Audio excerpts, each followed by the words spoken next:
Selamat malam, selamat malam. Selamat datang di Midnight Live. Ya, sayang sekali timnas Indonesia U23 harus mengakui keunggulan Vietnam di final Piala AFF.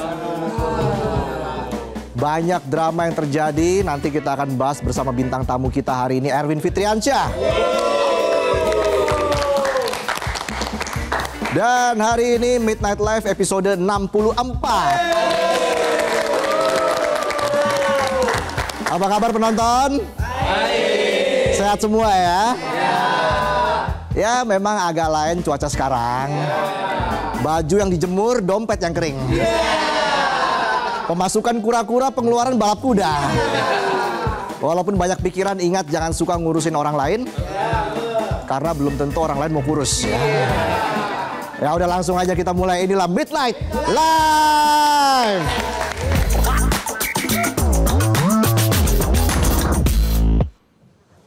Berita pertama malam ini kita bahas soal simbol keadilan yang lagi-lagi tercoreng. Hakim yang seharusnya menjaga marwah keadilan malah sibuk menggadaikan keadilan demi saldo yang menggoda iman.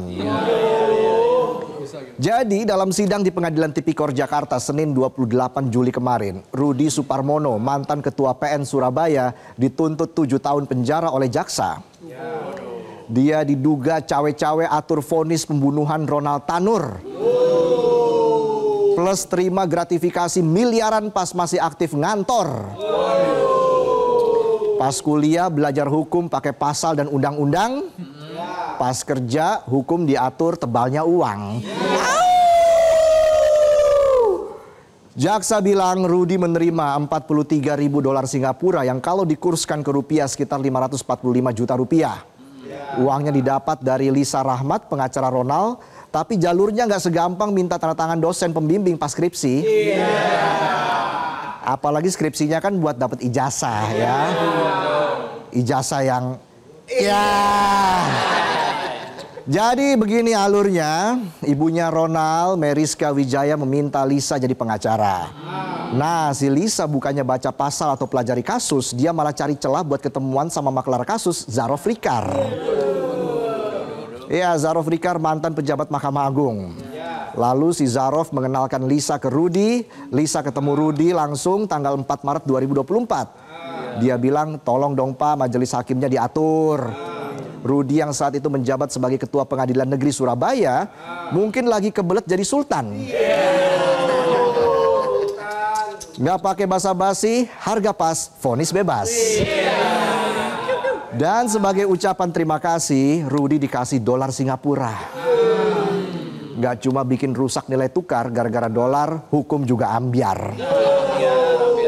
Setelah kasusnya dibongkar, muncul kejutan lain. Rudi nyimpen duit 21,9 miliar rupiah di rumah. Bukan dalam bentuk rekening atau e-wallet, tapi dalam koper dan ransel.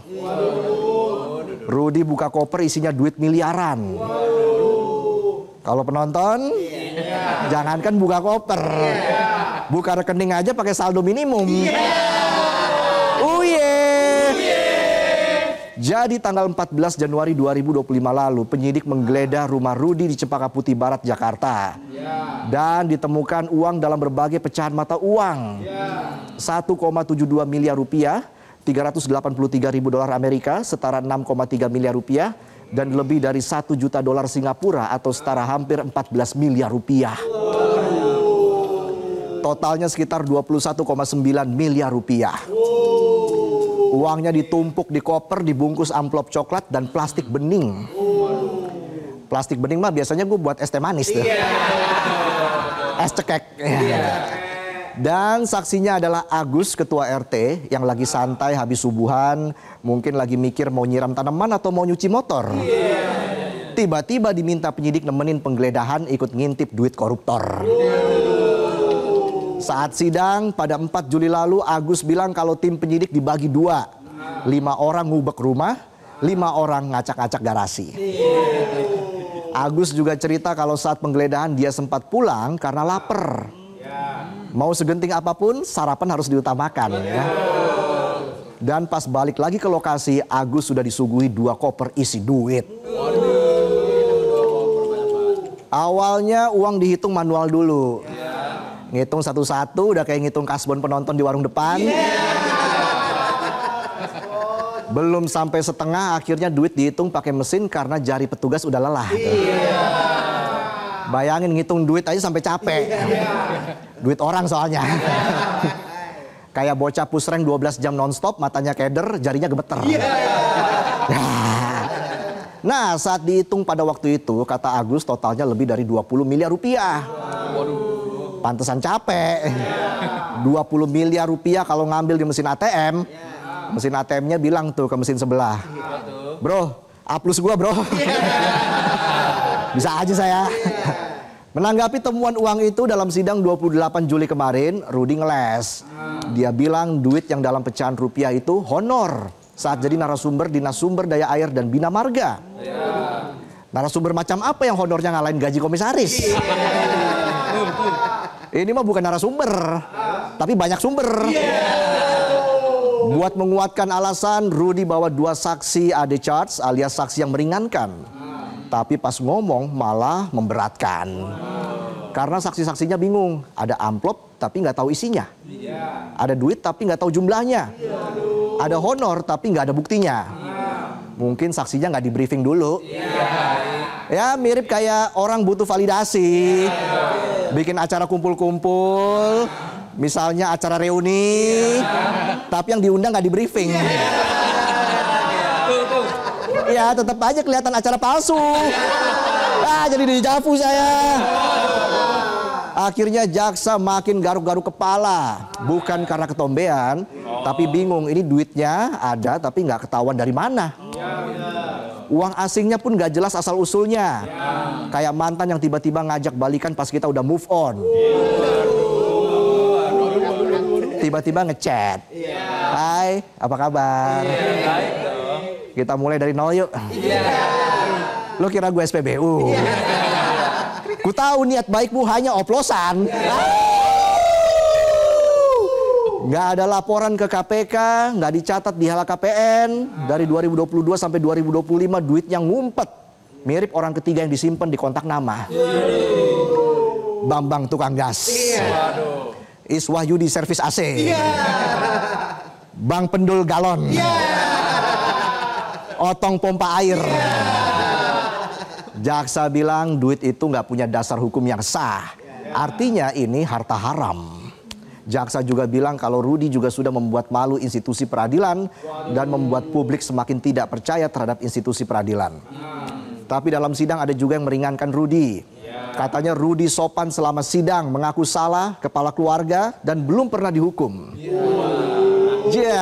Belum pernah dihukum. Apa baru ketahuan? Ibaratnya ini bukan dosa pertama, cuma yang pertama masuk berita.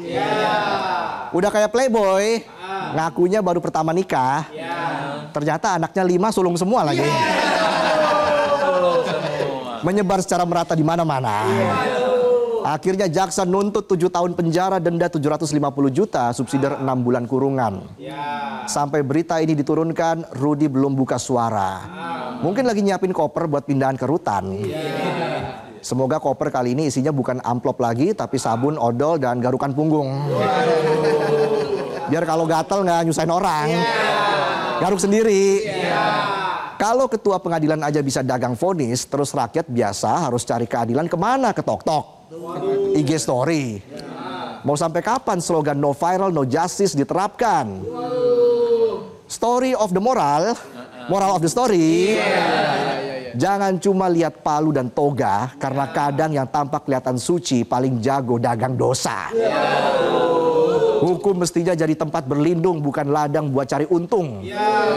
Dan kalau ini masih terus terjadi, jangan heran kalau hukum kita bukan lagi soal benar atau salah, tapi siapa yang kaya dan siapa yang paling banyak celah. Kita lanjut ke berita yang kedua ya. Dari masalah korupsi kita ke masalah sanitasi.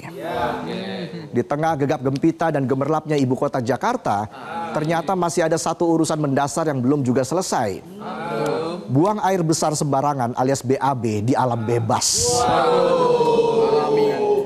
Ya, di tahun 2025 ini, di masa saat ojek udah bisa dipesan lewat aplikasi dan kopi susu bisa diantar sampai depan pintu. Di tengah semangat menuju smart city dan jargon digitalisasi di segala lini, ternyata masih ada warga ibu kota yang harus ke sungai atau lahan kosong demi menunaikan hajat. Jadi menurut laporan Dinas Kesehatan DKI Jakarta ada 9 kelurahan yang belum bebas dari kebiasaan purba ini. Paling banyak ditemukan di Jakarta Utara yang tampaknya masih lebih akrab dengan air asin laut ketimbang air bersih toilet. Disusul oleh Jakarta Barat dan Timur dengan masing-masing 2 kelurahan dan 1 kelurahan di Jakarta Selatan. Total ada sekitar 850 KK yang masih BAB sembarangan. Sebagian besar kasus ini terjadi di kawasan padat penduduk, tempat di mana lahan kosong lebih susah dicari daripada sinyal di basement. Di area ini membangun MCK atau septic tank komunal jadi tantangan, udah kayak nyari bangku kosong di KRL pas jam pulang kantor. Penuh sesak, sempit, dan nyaris mustahil tanpa senggol-senggolan. Bukti nyatanya Rusunami Bidara Cina, di sana toilet ada, tapi septic tank nihil. Alhasil kotoran yang dibuang warga langsung dialirkan ke sungai yang hanya berjarak 15 meter dari kompleks hunian. Kebayangkan gimana apesnya warga yang setiap hari nggak berani buka jendela kamar? Karena begitu buka jendela takut lihat ada yang ngambang.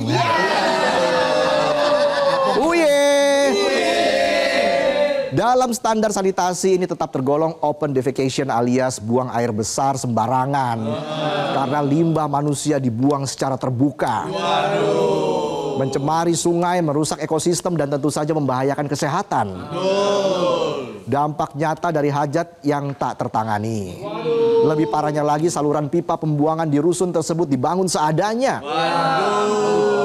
Pipa dari setiap unit melintang dari atas hingga bawah melewati kamar warga, lalu bermuara ke got tertutup yang mengelilingi kompleks. Ini bukan sistem sanitasi, ini lebih kayak wahana uji nyali.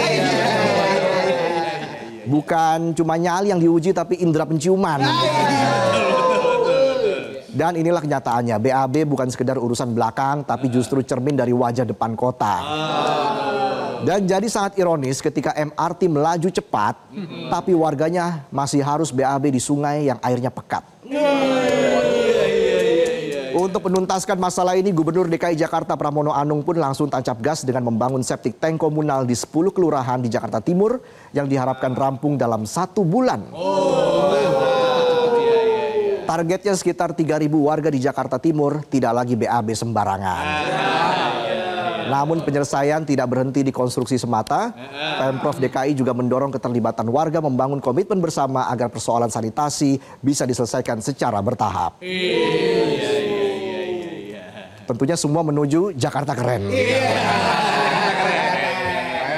Iya, tercapainya akses sanitasi itu jelas menjadi tujuan yang jelas ya, agar mencapai sanitasi yang aman, layak, dan manusiawi. Karena pada akhirnya masalah BAB ini bukan cuma soal sanitasi, tapi soal martabat kota. Karena kemajuan bukan diukur dari seberapa tinggi gedung yang dibangun, tapi dari seberapa rendah masyarakat harus merunduk hanya untuk buang air.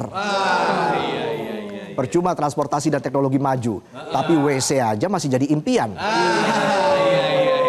Dan warganya masih buang hajat sembarangan. Jakarta boleh punya mimpi besar dan teknologi canggih, tapi mari kita mulai dari yang paling sederhana dan mendasar. Toilet yang layak untuk semua. Ya, itulah tadi sajian pembuka kami di Midnight Live. Penonton masih semangat? Walaupun tanggal tua tetap semangat dong. Ingat, masih banyak cobaan yang belum dicobain. Ya udah, kita jalan dulu ya. Kami akan kembali dengan sejumlah informasi lain. Laporan langsung dari GBK. Jadi tetaplah di Midnight Live.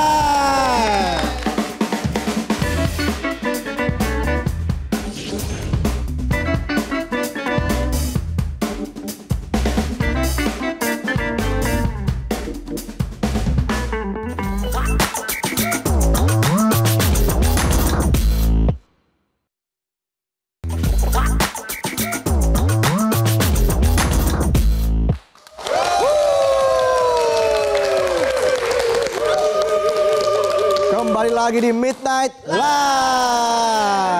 Gimana penonton, semangat kan? Walaupun tanggal tua, timnas kalah, tapi harus tetap semangat ya. Semoga timnas Indonesia U23 banyak memetik pelajaran dari final menghadapi Vietnam. Oke, kita langsung bergabung dengan rekan kita yang berada di Stadion Gelora Bung Karno. Ada Nurul Zenita. Nurul, seperti apa situasi di Stadion GBK saat ini pasca final Piala AFF U23? Ya, Reza dan juga pemirsa, bisa dilihat ya dari ekspresi muka saya, lemas, udah kerja sampai malam, kalah lagi, belum gajian lagi. Nah, tadi Indonesia kalah lawan Vietnam dengan skor 0-1. Satu poin untuk Vietnam dengan yang mencetak gol itu pemain Nguyen Chong Phuoc dengan nomor punggung 18. Tadi kalau kita lihat ya, berkali-kali sebenarnya pemain Indonesia terutama Jens Raven dan juga Raihan Hanan ini mendapatkan peluang untuk mencetak gol untuk Indonesia, tapi sayangnya belum juga berhasil. Bahkan sampai babak kedua, bahkan sampai extra time itu juga belum berhasil. Nah, pertandingan kali ini merupakan final Piala AFF U23 2025 yang mana hasilnya karena Vietnam menang, Vietnam jadi juara 1, posisi kedua Indonesia, dan juga posisi ketiga ada Thailand. Usai Thailand ini menang melawan Filipina dengan skor 3-1. Reza dan juga pemirsa, sebenarnya di sini di Stadion Utama Gelora Bung Karno yang lemes ini bukan cuma saya, yang lusuh bukan cuma saya, tapi juga 35.000 penonton yang tadi saya lihat bahkan 10 menit sebelum pertandingan usai, bahkan sebelum extra time sudah mulai meninggalkan Stadion Utama Gelora Bung Karno karena ya cukup kecewa dengan hasil permainan timnas U23 di pertandingan kali ini. Nah, kita akan ajak ngobrol nih beberapa penonton yang juga nampaknya lesu-lesu. Boleh ya Kak? Boleh. Kita ngobrol-ngobrol sebentar. Kakaknya dengan siapa dan dari mana nih? Aku Farel dari Bandung. Farel dari Bandung. Gak usah nunduk-nunduk Kak, tahu lemas, tapi tegap aja, tetap tegap. Nah Kak, ini jauh-jauh dari Bandung nonton timnas kalah, gimana nih perasaannya? Jujur nih, jujur. Mainnya timnas agak nyampe gitu. Terus kurang banget tuh, jujur mah capek dari Bandung jauh-jauh kan. Nyampe sini. Cailah udah pede banget di jalan, mau juara nih. Ya kakak? Mau juara, ternyata nih kalah. Kalahnya nih tanggal tua juga nih. Timnas kalah. Tanggal tua, tapi kemarin beli tiketnya berapa sih? Berapa? 500.000. Iya. Kalah nih. Kalah tanggal tua. Bingung gue besok mau makan apa. Jujur nih, ada padel besok. Agak ada duit. Kalau boleh timnas refund dong, refund. Lu mau curhat? Baik, agak curhat ya. Oke. Terus tadi dari 90 menit pertandingan plus extra time, yang paling bikin gregetan tuh yang mana sih? Yang extra time. Dari seluruh pertandingan. Ada tuh, satu nih paling akhir nih. Ada Robby Darwis tuh lempar. Lah bolanya ketangkap pemain nih. Terus tipernya langsung, "Jailah sakit. Bangun," kata gue, "mengapa Nguyen bangun?" Dari tadi nih. Nguyen. 60 menit nih Nguyen nih tidur mulu. Gue tahu lo menang, jujur. Tahu gue. Cuma kakak gini juga, Bang. Kasih kasur juga Nguyen, gua kasih kasur. Ada lagi. Udah dah, capek banget gue mau balik nih. Kita mau ke Blok M dulu, Bang. Cokin lo Blok M nih. Salam ya dari Pamulang nih, Tangsel ya kan. Terima kasih Kak Farel dan teman-temannya. Selamat pulang. Nongkrong dulu ya ke Blok M ya. Abis itu pulang ke Pamulang dan ke Bandung. Hati-hati di jalan. Nah, Reza, itu dia kekecewaan penonton timnas U23 di pertandingan malam kali ini. Udah jauh-jauh, beli tiketnya mahal, kalah lagi sampai malam ini. Padahal ya, 2 hari lalu ini Ketua Umum PSSI Erick Thohir udah minta ke Garuda Muda untuk main keras karena pertandingan kali ini final melawan Vietnam ini disebut sebagai pertandingan balas dendam karena 2 tahun lalu Indonesia lawan Vietnam di Piala AFF juga di 2023 itu kalah juga. Nah, sekarang masa ya kalah juga 2 tahun kemudian di final di kandang sendiri lagi. itu sejauh ini itu aja laporan dari saya. Reza udah gak fokus, udah malam, ngantuk, capek. Kembali ke Reza di studio. Oke Nurul, terima kasih ya buat laporannya. Tetap semangat ya Nurul. Nanti besok kita happy-happy lagi di Midnight Live ya. Ya, Nurul ini penonton setia Midnight Live loh di studio. Oh iya, ya. betul. Saya tunggu Nurul di studio besok ya. Bisa aja saya. Terima kasih Nurul, selamat beristirahat. Oke, itulah tadi laporan dari Nurul Zenita. Kita berikan tepuk tangan dulu untuk Nurul. Kelihatan tadi lemes ya Nurul ya. Soalnya udah malam, belum gajian. Tapi udah harus liputan sampai tengah malam. Semangat terus lah Nurul pokoknya. Ngomong apa lagi saya ini ya? Peribahasa. Kita jeda dulu deh. Iya. Tenang aja, banyak cobaan yang perlu dicobain ya. Itu terus saja kata-kata saya ya. Otong mana nih Otong ya? Iya. Saya ditinggal sendirian. Ya udah deh, kita jeda dulu. Nanti kita akan kembali lagi dalam Midnight Live.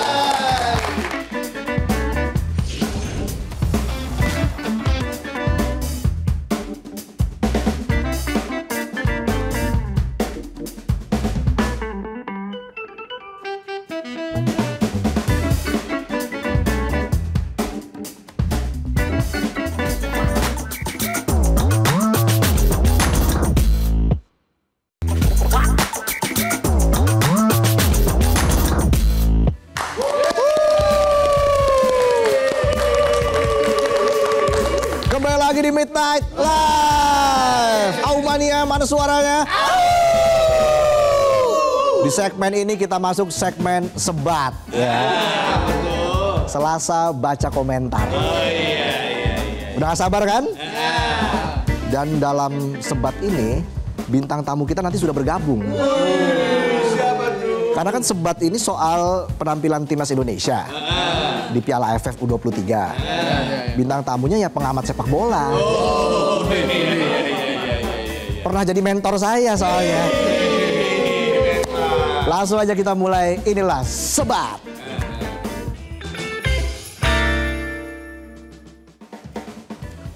Kita berikan tepuk tangan lagi.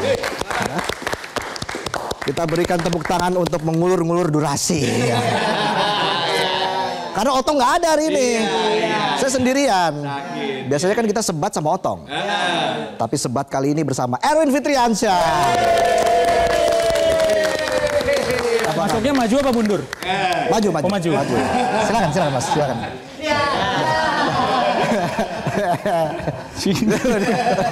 Kirain kan sebagai pengamat sepak bola senior. Otong nggak ada nih? Nggak ada Otong. Honornya bagi dua ya? Oh iya. Honor dia bagi dua. Otong aja nggak ada honornya. Udah, Mau pulang aja. Kita berikan tepuk tangan untuk Erwin Fitriansyah. Bung Erwin, silakan duduk Bung Erwin. Terima kasih. Waduh, apa kabar Bung Erwin? Baik, alhamdulillah Reza. Gimana melihat penampilan timnas tadi di final? Kenapa kita bisa kalah dari Vietnam? Karena lawannya cetak gol lebih banyak. Ya iyalah. Kalau kita cetak gol lebih banyak, ya kita menang. Iya. Nah, itu tahu kok nanya. Ya. Bisa aja dia ya. Saya aja bisa. Emang dari dulu nih saya kenal Mas Erwin udah lucu. Cuma waktu jadi komentator tegang banget kan. Pemirsa A oper ke B, B oper ke C. Sayang sekali pemirsa. Sampai Z. Sampai Z panjang dong. Ya. Gimana Mas Erwin, rahasia lucunya tuh dari mana? Nggak ada, ini juga grogi sebetulnya. Dari semalam susah tidur. Kalau nggak lucu dihujat netizen, kalau lucu bahaya situ. Oh iya. Bisa gantiin saya di sini ya. Ya minimal gantiin Otong lah. Oke, kita baca komentar netizen ini. Oke. Terkait dengan penampilan timnas Indonesia ya di Piala AFF U23. Mungkin Bung Erwin mau memulai komentar yang pertama nih dari netizen, siapa namanya nih? Harus yang dari nomor 1? Harus biar urutan. Oke. Ya. Soalnya grafisnya udah diurutin nih, Mas Erwin. Dimarahin orang grafis, Iya. Bang. Kalau mulai dari nomor 3, saya dibentak-bentak di sini. Jangan diundang lagi nih orang, katanya. Nah, gitu. Oke, kita mulai. Nomor 1, kapan mulainya kalau kita ngomong terus? Iya. Jadi, emang kalau timnas itu begitu ya, permainannya memang. Lu baca aja. Oke, kita mulai, Bung Erwin. Nomor 1 dari Lemonade Dreams. Meskipun Garuda Muda tidak ada target juara, tapi effort mereka sampai di babak final patut diapresiasi. Nggak kayak penonton nih, apalagi tanggal tua. Effort bayar utangnya nyaris nihil. Gocap kek, ceban kek, pinjem 100 mulu. Au. Jadi apa yang perlu kita soroti dari penampilan timnas sejauh ini? Apa yang patut kita apresiasi? Dan apa yang perlu kita soroti? Kita kritiki. Kita kritiki. Kritisi. Ini masuk segmen serius ya? Mau bercanda bebas. Di sini bebas aja. Serius dikit lah ya, serius dikit. Biar kayak orang bener. Ya dari pertandingan pertama sampai pertandingan final itu yang paling kelihatan kan penyelesaian akhir gitu, yang susah. Lawan Brunei nggak usah dihitung lah. 8-0 oke, banyak golnya. Tapi maksud saya nggak dihitung itu karena Brunei ya nggak punya sejarah bagus di kawasan ASEAN untuk sepak bola. Ya, Brunei jagonya pencak silat. Ya. Nah, pencak silat kan nggak boleh dicampur sama sepak bola. Iya dong, jangan. Kartu merah nanti. Iya. Jadi 8-0 itu bukan ukuran ketajaman. Nah, kelihatan susah untuk cetak gol ketika lawan Filipina. Menang 1-0, bunuh diri dari lawan. Lawan Malaysia, iya nonton nggak? 0-0 lawan Malaysia nggak cetak gol, ya kan? Emang tugasnya buat ya aja di sini. Iya. Lawan Thailand ketinggalan dulu bisa cetak gol Jens Raven, ya kan? Semifinal. Lawan Vietnam ya kita lihat juga akhirnya susah juga cetak gol. Meskipun sebenarnya dari penguasaan bola lebih banyak Indonesia gitu. Dari lawan Brunei sampai lawan Thailand itu penguasaan bola nggak pernah turun dari 70%. Oke. Tapi penguasaan bola itu kan nggak terusan ke depan, kadang-kadang muter-muter di tengah, ya ke belakang gitu. Nah, ketika menguasain bola tapi nggak bisa menciptakan peluang, apalagi nggak bisa cetak gol ya, akhirnya nggak bisa menang. Apa yang jadi titik lemah kita Ini terlalu tadi? serius nggak sih? Enggak. Lihat Mas Erwin aja udah lucu sebenarnya. Lihat orang-orang Sri Mulat juga lucu dong. Iya. Mas Erwin ini Sri Mulat banget lah pokoknya. Ya. Lihat aja dandanannya nih kan. Kece abis. Tenang. Padahal udah siap-siap dicela. Enggak. Gua puji loh di sini, tenang aja. Oke, kita lanjut komentar yang kedua ya. Dari hoppost.id. Finishing tetap masih jadi PR sih. Semoga kedepannya bisa diimprove biar tampil lebih siap dan lebih ciamik pas kualifikasi Piala Asia nanti. Nah, kenapa nih soal finishing ini masih jadi PR? Finishing jadi PR. Ini nyambung komentarnya nih ya. Ya. Biar nanti di Piala Asia jadi lebih oke. Jadi sebenarnya tim ini kan bukan cuma dipersiapkan untuk Piala AFF U23. Karena mereka ini akan tampil di kualifikasi Piala Asia U23 nanti bulan September. Indonesia jadi tuan rumah. Ya. Satu grupnya sama Guam, sama Korea Selatan, sama Laos. Jadi yang menang juara grup ini langsung ke Piala Asia. Waktu kita terakhir Piala Asia kan sempat masuk semifinal yang U23, ya kan? Terus ke kualifikasi Olimpiade, gagal juga gitu. Nah, Indonesia tuh sebenarnya setelah Piala AFF U23 ada kualifikasi Piala Asia U23. Oke. Setelah itu akhir tahun SEA Games. Jadi kalau misal pun kalah di sini, ini bukan turnamen yang benerannya gitu. Targetnya tuh lebih tinggi sebetulnya gitu. Dan tim ini kan juga dipersiapkannya kan belum terlalu lama. Oke lah, pemain-pemainnya itu sempat bermain di tim U20 beberapa ya. Tapi sama pelatih Gerald van den Burg kan mungkin nggak lebih dari 2 bulan mereka kumpul, mereka latihan dan nggak pernah uji coba internasional sebelumnya. Langsung tampil di turnamen ini gitu. Jadi ya kita tetap harus berharap dan jangan langsung menghakimi bahwa wah ini tim ini gagal gitu. Enggak, jangan sampai seperti itu sih. Nggak boleh ya? Nggak boleh, karena ini kan ya turnamen pertama mereka, nggak pakai uji coba internasional gitu kan. Apalagi sampai membuli pemain. Ya, jangan. Jangan ya? Jangan. Yang dibully siapa? Yang minta dibully kemarin siapa sih? Nggak tahu saya kan situ yang pengamat. Saya mau nanya doang ini. Pas off air aja dibahas itu ya. Iya. Oke, kita lanjut lagi. Komentar yang ketiga. Ini memang panjang, jadi saya yang baca aja ya. Oh iya. Saya tahu Mas Erwin faktor U udah ngos-ngosan lah ya kalau. Ini penghinaan ini. Mata nggak kelihatan lagi kan. Oke, Jaka_stage. Sampai di final ini udah suatu kebanggaan untuk timnas U23. Saat ini meski banyak kekurangan yang belum disiapkan dari latihan penalti hingga finishing akhir yang masih menjadi pekerjaan besar untuk para pemain timnas. Jika nanti ada yang mengkritisi permainan timnas, moga menjadi pemacu semangat ke depannya untuk bisa lebih baik lagi dan gak kena mental yang mengakibatkan penurunan performa akibat nyinyiran dari fans fanatik sepak bola Indonesia. Semoga aja Indonesia bisa juara AFF U23 biar nanti ada yang janji mau makan mie ayam untuk semua wilayah Indonesia. Masih ada aja yang nagih nih ya. Masih lanjut. Tapi sayangnya kita kalah di final dari Vietnam ya. Tapi lagi-lagi yang disoroti adalah soal finishing dan juga ini mental. Memangnya kita masih ada mental block kalau untuk U23? Kalau ngelihat dari pertandingan sampai final ini menurut saya sih enggak ya. Mereka udah lewatin babak adu penalti ya, terus ke final dan di final juga sebenarnya kan golnya tadi memang kecolongan ya karena possession juga lebih banyak kalau menurut saya pemain-pemain memang PR terbesarnya adalah finishing ya. Finishing bagaimana mencetak gol dan bisa memenangkan pertandingan. Dan yang harus diingat kan sebenarnya gini, finishing itu oke, tugas utama striker itu cetak gol, tapi pemain-pemain lainnya itu juga harus backup gitu ya. Backupnya itu kirim umpan ke striker yang umpannya yang enak gitu, yang manis manja lah ya, umpannya gitu ya. Jangan umpan racun gitu, diambil jadi susah sendiri gitu. Dan bisa cetak gol pemain lainnya gitu, itu kan dukungan yang diperlukan oleh striker. Nah itu yang mungkin di pertandingan turnamen ini sampai ke final itu yang belum terjalin dengan rapi sih.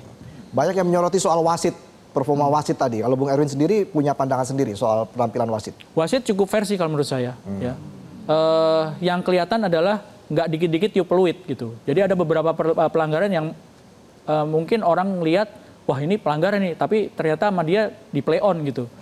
Jadi itu merupakan fenomena yang menurut saya cukup bagus gitu, supaya pemain juga nggak dikit-dikit ngarepin pelanggaran gitu. Ya, banyak drama tadi ya. Ada ya. Keributan-keributan pasti ada itu ya. Iya, pas udah mau habis juga ya. Dramanya juga drama Korea karena pelatihnya sana kan pelatih dari Korea. Oh iya kan? Bisa aja dia ya. Bisa. Saya aja bisa. Cepet banget loh kayak pelawak bener ininya. Tektokannya ya. Oke, komentar nomor 4 silakan Bung Erwin baca. Ya, dari It's Comfort Production. Performa timnas semakin jauh daripada kenangan masa lalu dengan kita. Pakai curhat nih. Bawa kenangan lagi dia. It's Comfort Production. Oke, yang kelima dari Ed Yehoash. Performanya masih jauh lebih menjanjikan daripada janji teman yang minjem 100.000 terus bilang tunggu sampai aku sukses ya. Udah minjem 100.000 baliknya dicicil. Aduh, pernah ada pengalaman seperti itu nggak, Bung Erwin? Nggak tunggu sampai aku sukses, tunggu sampai kiamat ya. Itu lebih berat itu. Iya. Lebih lucu dari Otong ternyata ya. Besok bisa gantiin Otong ini. Wah terancam nih, Otong terancam nih. Oke, yang nomor 6 silakan Bung Erwin. Nomor 6 dari Siek Farab. Semoga timnas U23 semakin membaik dari sebelumnya dan terus membuat bangga negara. Tetap menyala timnas U23. Semoga terus menyala, tetap menyala timnas U23. Apa yang perlu dievaluasi sebenarnya, Bung Erwin? Uji coba perlu sih ya, mutlak perlu ya. Bagaimana mereka latihan bareng itu maksimal gitu ya. Karena kalau tanpa uji coba, hanya uji coba internal ya lawannya teman-teman sendiri udah tahu gitu kan. Susah juga kalau misalnya latihan mulu uji cobanya enggak, ya kan? Latihan mulu menangnya kagak. Kata Bang Benyamin. Katanya Bang Babe Sabeni. Ya. Babe Sabeni ya. Terus ya itu tadi PR-nya lini depan yang memang harus tajam gitu karena sepakatlah dari 756.000 komentar pasti 50% 500.000 komentar bikin sampai bawah-bawah kertasnya Pak. Oh di bawah ya. Iya. Baca lu, saya cari dulu deh. Aduh, mejanya geser lagi. Aduh, bahaya nih. Oke lanjut Bung Erwin. Nomor 7. Nomor 7 dari Dendels. Wah. Nomor 7 Dendels, nomor 8 Raffles nih pasti. Iya. Nomor 7 Dendels. Iya. Ini bukannya bikin jalan malah komen-komen. Anyer Panarukan dia yang bikin nih. Iya. Bener. Top banget memang sejarahnya ya. Di tangan Gerald Vandenburg, U23 makin cakep permainannya, ala-ala Eropa gitu. Dan kurangnya cuma suplai bola ke Raven, dan malam ini kita juara. Memang benar jarang sampean. suplai bola ke Raven itu menjadi sebuah hal yang krusial. Pastilah. Pasti. Masalahnya karena di situ, salah satu masalahnya. Salah satu masalahnya situ. Kan Kenapa? saya tadi udah bilang di segmen sebelumnya nih. Suplai. Ini baru Ini baru ini ya? Iya. Sampai sebelumnya si Nurul tadi. Oh iya. Belum. Ya udah ntar segmen selanjutnya aja deh, kita ngobrol lagi deh. Mantap bridgingnya ya. Ya, mantap. Oke, tapi belum jeda. Makanya baca dulu. Jadi gimana suplai bola tadi? Ya memang Ya. siapapun yang jadi striker, kalau misalnya suplai bolanya itu nggak nyampe gitu, ya susah untuk cetak gol kan. Iya. Apalagi kalau lawan-lawannya dari lawan Malaysia, dari lawan Filipina, itu pemain-pemain lawan kan banyak sekali gitu, berkonsentrasi di lini pertahanan. Susah untuk menembus pertahanan yang rapat itu kalau misalnya satu nggak dapat suplai strikernya, udah nggak dapat suplai dikerubutin banyak bek lawan lagi kan. Kerubutin, belum nerima bola udah dikerubutin gitu. Iya. Susah kan untuk Benar. untuk bisa mencetak Dikeroyok ya. peluang, ya untuk mencetak gol, untuk mencetak peluang. Ya pemain-pemain lainnya juga harus ada variasi. Contohnya misalnya pemain gelandangnya ada yang berani masuk ke dalam kotak penalti bawa bola gitu ya. Nggak boleh bawa giring dong. bola. Iya. Kalau bawa bola ya handsball ya. Iya, handsball kalau bawa bola. Bawa bola pakai kaki. Susah nih presentasi. Ada aja salahnya saya. Saya aja bisa. Aja bisa saya. Oh iya. Jadi harus ada yang berani tuh ngambil Iya, keputusan. Menggiring bola ke dalam. dengan keunggulan individu, giring bola masuk ke dalam kotak penalti kan itu salah satu cara untuk membongkar pertahanan lawan. Giliran serius jadi susah ngomong. Ya udah kalau gitu kita baca lagi komen selanjutnya ya. Ini yang nomor 8, Adit_280826. Oh, performa Garuda Muda di Piala AFF U23 luar biasa ya. Bermain seperti tim yang baru dikumpulin dari CFD pagi tadi. Umpan nyasar. Finishing masih kayak cari sinyal di hutan. Tapi semangatnya sih, tapi semangat doang nggak bikin gol kan. Tapi tenang, kita tetap bangga kok. Karena setidaknya jersinya keren.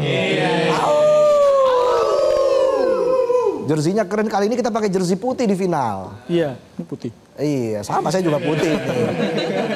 Ada pengaruhnya nggak? Terlalu klinik kalau itu. Kalau kalah aja, jangan nyalain jersey.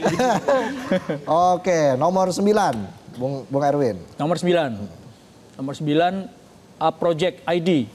Performa timnas saat ini semakin membaik daripada sebelumnya. Juara 1 atau juara 2 nanti. Yang penting kita sudah bangga, tetap rendah hati dan semangat berlatih lagi. Oke, harus berlatih lagi. Ya. Tapi gimana faktor pelatih? Apakah cukup menentukan dalam menentukan porsi latihan, strategi dan sebagainya? Apa perbedaannya dengan pelatih-pelatih sebelumnya? Jangan jenggol-jenggol yang sebelumnya, takut ah. Karena nggak nyebut nama. Kan ada lagi meme-nya tuh bertebaran lagi. Oh iya. Enak zamanku tuh. Gimana Bung Erwin? Jadi kalau sekarang Coach Gerald Vandenburg, saya melihatnya ada perbedaan dengan gaya main menguasai permainan lebih lama, ya. Dengan possession yang lebih lama kan. Kelihatan ya, dari belakang nggak langsung oper ke depan, tapi kadang-kadang diganti arah ke kiri atau ke kanan ya. Kalau sampai tengah ternyata di depannya masih di pertahanan lawan masih ketat, balikin lagi ke belakang. Dan beberapa pemain kan waktu diwawancara juga sempat bilang bahwa memang strateginya Coach Gerald itu menguasai bola selama mungkin supaya nggak cepat kehilangan bola. Salah satunya adalah supaya nggak terlalu capek itu. Kalau cepat hilang bola itu kan ngejar-ngejar lagi itu kan menguras fisik. Yeah. Cuman mungkin karena memang belum terlalu padu possession ini nggak bisa diakhiri dengan gol, dengan mencetak banyak peluang gitu. Tapi satu ciri khas dari tim yang sekarang ini yang kelihatan adalah possessionnya ini kelihatan kuat gitu ya. Pemain-pemain belakang itu juga bisa main, artinya sebagai ball playing defender, bahasa Jawanya seperti itu. Gitu. Oh iya, saya tahu nih ini bahasanya football manager. Football manager Tanah Jawi. BPD. Apa ya. tuh? Ball playing defender. Oh iya kan ya? Iya. Kan tinggal disingkat doang gitu. Saya aja bisa. Iya, gitu ya jadi ya. Iya, ada ciri khasnya seperti itu. Ya mudah-mudahan seiring berjalannya waktu makin sempurna karena ya itu tadi ada kualifikasi Piala Asia U23 dan SEA Games. Iya, tapi kan percuma possessionnya kuat, nggak Cetak gol, nggak menang ya nggak menang juga gitu. Finishingnya kan harus diperbaiki lagi Betul. nih ya, harus diasah Harus lagi. diasah. Biar makin tajam. Setajam? Ya udah kita jeda dulu ya. Terima kasih Bung Erwin tadi atas analisanya. Bung Erwin lanjut apa enggak nih? Lanjut ya, sampai terakhir ya. Oke, siap. Siap ya? Insya Allah siap. Masalah honor mah gampang. Honor otong bagi 2. Iya. Karena honor otong nggak ada, minus ya. Nggak ada ya. Malah tekor dong kita. Iya. Nombok dikit lah nggak apa-apa Bung Erwin. Ya udah kita jeda dulu, kami akan kembali saat lagi, tetaplah di Midnight Live.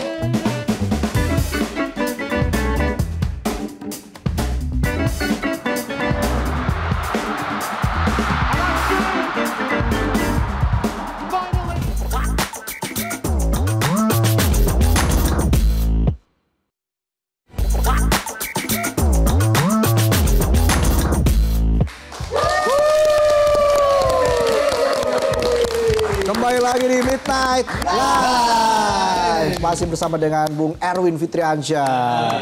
Bung Erwin, bagaimana kondisi timnas saat ini? Biasa kayak gitu tuh. Saya nonton Bung Erwin di TV-TV ya. Bagaimana Bung Erwin? Kakinya kenapa ditekuk Bung Erwin? Kaki saya mana nih? Mana kaki saya? Mulai. Lupa kalau ditekuk. Lihat aja sih. Kan ada monitornya. Oh iya. Seri mulat banget ya. Bung Erwin dulu nih striker. Ya. Sampai sekarang, Res. Sampai sekarang? Sampai sekarang. Berapa? Tinggal 50. U50 ya? 50 ya. Tadi kan kita bicara soal finishing touch ya. Bung Erwin mungkin punya masukan buat striker kita. Biar lebih tajam lagi. Apalah saya ini. One striker kampung doang. Striker tajam di masanya Bung Erwin ya. Kenapa Bung Erwin dulu tertarik menjadi jurnalis olahraga? Sebenarnya nggak tertarik amat gitu. Berjalannya waktu aja gitu. Yang jelas saya dulu tuh suka olahraga gitu ya. Suka olahraga. Bola. Macam-macam. Badminton, pingpong, ya. Basket saya nggak suka. Gitu. Kesel ngeliat atlet basket kayaknya songong-songong gitu. Udah gitu ditontonin sama cewek-cewek. Kalau bola boro-boro nggak ada yang nonton. Gitu. Sirik sih. Tinggi-tinggi gitu ya. Iya, tinggi-tinggi, ganteng-ganteng. Ganteng. Outfitnya bagus-bagus. Kan nggak ada tuh main basket belepotan lumpur. Bersih gitu kan. Enak ditontonnya. Ini serius loh saya nanyanya nih. Saya juga jawabnya serius. Curcol ini. Kan beda jurusan tuh kuliah sama akhirnya jadi wartawan. Iya, tapi olahraga. basicnya itu saya kan suka olahraga, suka nonton, suka melakukan olahraga. Waktu keterima di, boleh disebut ya? Iya ya. Tabloid bola dulu, Wes. yang dicari itu yang memang suka olahraga gitu. Jadi 9 orang yang diterima itu nggak ada yang jurusan jurnalistik, nggak ada. Ada teknik metalurgi, ada saya di FISIP bukan jurnalistik juga, ada ekonomi, ada fisika gitu. Tapi semuanya sama suka olahraga. Oke, dari Jadi, passion dong ya? Passionnya ya, kalau kerja passion itu kan jadi seneng gitu kerjanya. Iya, Hobi yang dibayar gitu. Lu nonton bola tapi dibayar. Ya kan? Masuk stadion gratis. Oh iya ya. Ketemu pemain idola, wawancara, ngobrol, foto bareng. Gitu kan. Jadi Keliling dunia gratis. nggak keliling dunia juga sih. Gitu. Belum tentu kalau itu. Belum tentu ya. Tergantung penugasan gitu. Dapatnya yang lokal ya? Dapatnya Bung lokal, Erwin ya ada juga interlokalnya juga ada. Emangnya wartel lah, Bang. Oh gitu ya? Iya. Tapi ya pengalamannya asik dong. Alhamdulillah. Sebagai olahraga. Ya, disyukuri lah. Tetap bersyukur. Kerja sesuai passion itu kan sebuah berkah ya. Iya.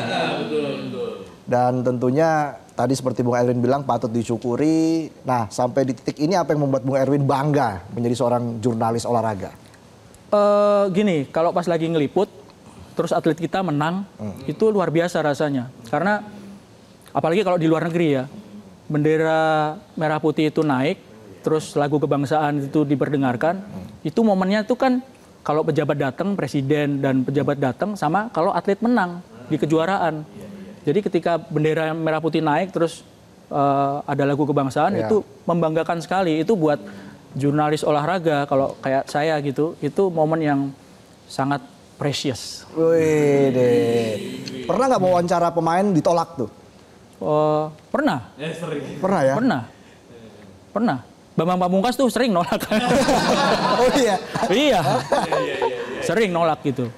Apalagi pas dia udah mulai ngetop ya. Waktu dia masih U19, masih markasnya Persija di Stadion Menteng, pernah wawancara one on one gitu ya. Tapi setelah dia makin ngetop, ya dengan alasannya dia menolak wawancara karena dia kan bilang bahwa saya mendingan tertulis deh gitu. Supaya maksud yang ditanyain sama apa yang dijawab dia itu nyambung bener gitu. Dia takut dikutip sepotong gitu. Jadi dia punya alasan yang kuat gitu ya untuk wawancara di stop gitu nggak mau dia. Tertulis aja gitu atau di preskon gitu. Pernah ya salah satunya ditolak Bambang Pamungkas tuh pernah. Oke. Nah, tapi di luar wawancara itu hubungan kami baik gitu. Jadi kalau dia misalnya pas lagi latihan, lagi masang sepatu, Mas gitu. Tapi di wawancara nanti dulu gitu. Gitu ya profesional lah ya. Saya juga menghargai pilihan itu gitu. Bung Erwin juga sahabatnya Boas Solosa. Ya, Bung Erwin ya. Iya. Kok bisa? Ya nggak sahabat ya. Sebagai narasumber dan pewawancara aja gitu. Ya kan setahu saya kan Boas orangnya tertutup ya, introvert. Kok bisa Bung Erwin tuh cari celahnya Boas nih? Waktu U20 itu ada kejuaraan pra Piala Asia ya. Waktu itu Boas masih junior, masih U20, terus saya kebetulan ditugasin untuk liput ke Malaysia. Waktu itu mainnya di Malaysia dan waktu dia pernah patah kaki, itu saya ngeliput sekaligus jenguk di rumah sakit di Jakarta Utara. Jadi masuk ke kamarnya, jenguk sambil ngobrol gitu. Mungkin itu yang membuat ya koneksi antara narasumber itu jadi ya kayak temen gitu. Iya. Dan itu yang terus dijaga ya. Iya. Karena itu kan penting ya. Betul. Apalah arti jabatan. Karena kita semua ini akan menyisakan persahabatan saja. Bijak. Gimana kata-kata saya biasa aja kan? Jabatan itu kan hanya baju gitu. Sewaktu-waktu bisa dilepas. Bisa aja saya. Kirain bisa dibuka nih arahnya porno nih soalnya kalau diterusin ini. Ya udah Bung Erwin, terima kasih sudah bergabung. Terima kasih Reza, jangan kapok. Midnight Live enggak dong. Iya. Kita nggak akan pernah kapok ya. Mana? Sini lebih gampang. Nah, gitu. Gak ada instruksinya sih. Nah, oke. Baik, kita tutup saja Midnight Live. Sampai jumpa lagi di Midnight Live.